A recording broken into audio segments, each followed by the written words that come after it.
This video is brought to you by Miniature Market. Thousands of board games, miniatures, and paints, discount prices at miniaturemarket.com.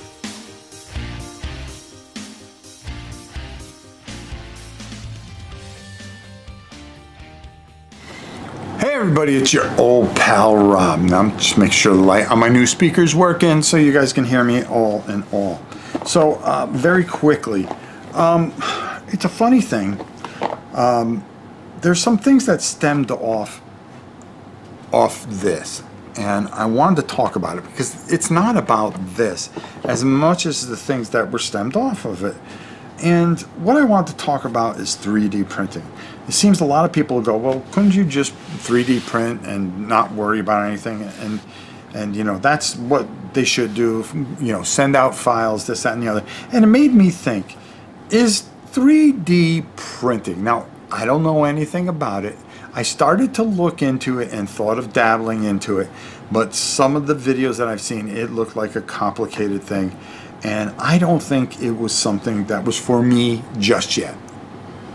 You know, I got enough things to paint and things to tape and do, you know, doing 5 to 6 videos a week, okay? And then add in, hey, let's make some orcs because we need more.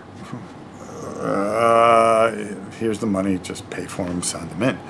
But I've also seen that certain Kickstarters have been run where people are 3D print miniatures and designs and selling them as a bundle of fantasy or sci-fi or whatever.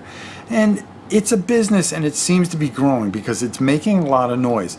And I see it in the chat because every time we talk miniatures or this, that, and the other, it becomes, well, you know, I can 3D print that. There's always there used to be one out of maybe 100 comments. Well, now it's starting to grow a bit, and it's been growing, where maybe it was 5 out of 100. Now, all of a sudden, lately, it's almost like 25 to 30 comments out of 100 are saying, well, you know something, 3D print. And when we were talking about these extra miniatures and stuff like that in this particular thing, and they said, well, you know something, you could always 3D print some bats and this, that, and the other and use that instead, and you save yourself a ton of money. But I wonder, for the regular person, is this a business model that can really sustain itself?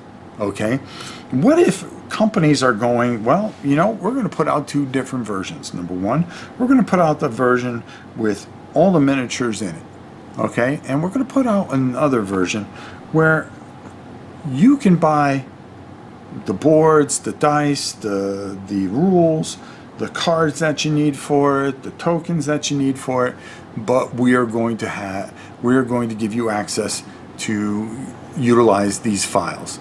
Or maybe these files will be good, or they're encrypted and they will be unencrypted for one use, or something like that. Whatever, you know, I don't know how they would do that.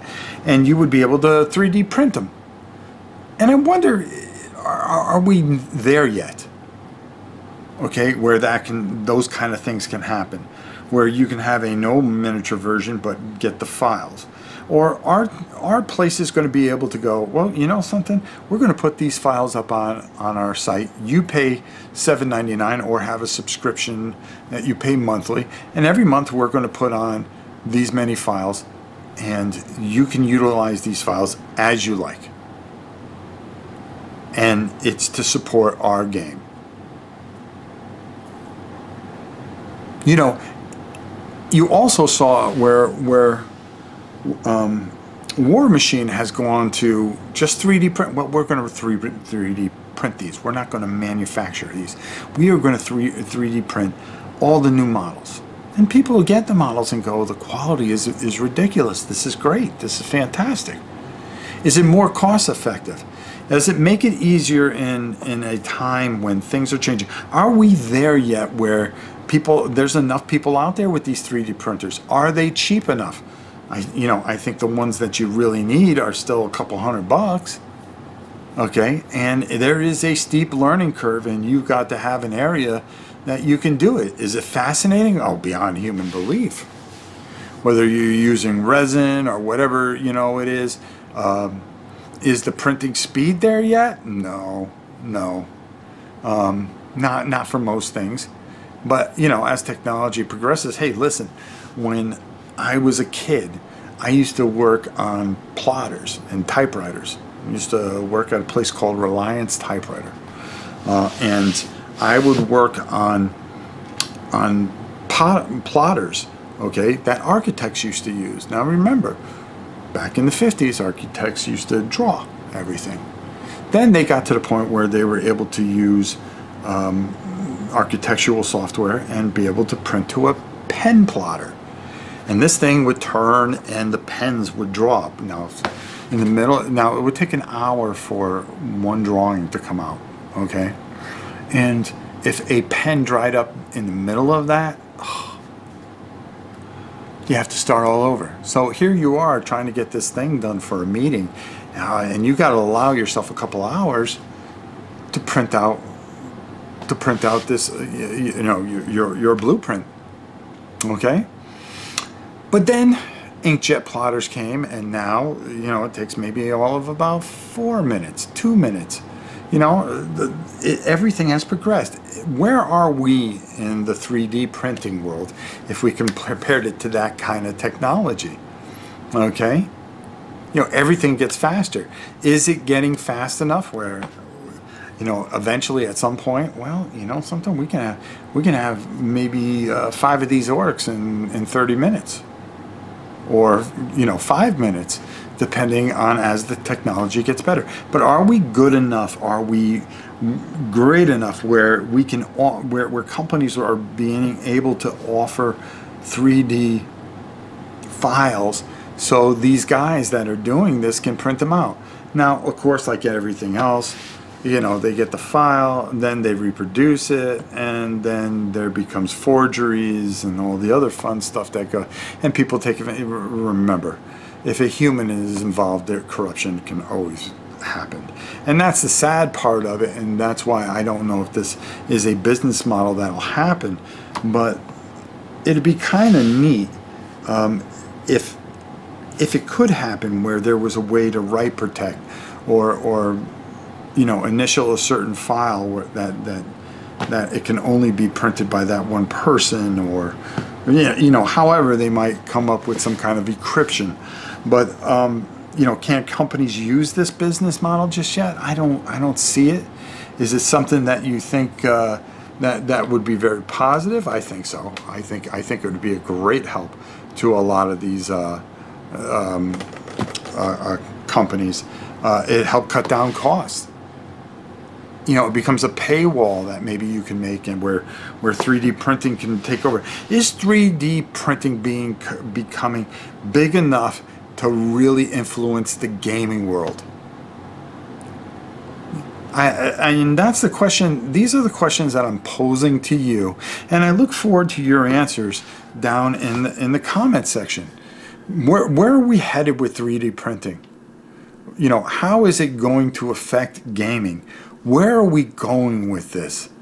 You know, and these are the questions that I have to ask, and these are the things that I look forward to your answers. Like I say, I do these things because I'm inquisitive, and I wonder if, you know, especially an old, outdated mind like myself that still remembers the typewriters, you know, what is the new wave? Is this the new wave, or is it a fad? Is this the way to go? Is this where things are headed? Can companies capitalize on that 3D printing aspect? Are we still in the infancy of it? Do you see things getting faster soon? Hey, you remember flat screen TVs? They were $20,000 a piece for a little 40-inch. Okay, now you can get them for $40, and you know, a burger at Walmart. They'll throw in a free burger. Not an In-N-Out burger, but, you know, one of their Walmart burgers. But, you know, that's how things progress and things change and technology changes. Where are we with 3D printing, and where are we headed? And these are the things that I ask you guys, and I look forward to for you guys educating me, okay, and bringing up this discussion and seeing where we're going with this, and can this, you know, prevent something from this happening again, you know, with other companies, or maybe even GW uses this model. It might even help them somewhat. Who knows? I don't know. I look forward to your answers and some of the things that you guys reply with in the comments. And as always, it's your old pal Rob. We'll see you soon, everybody.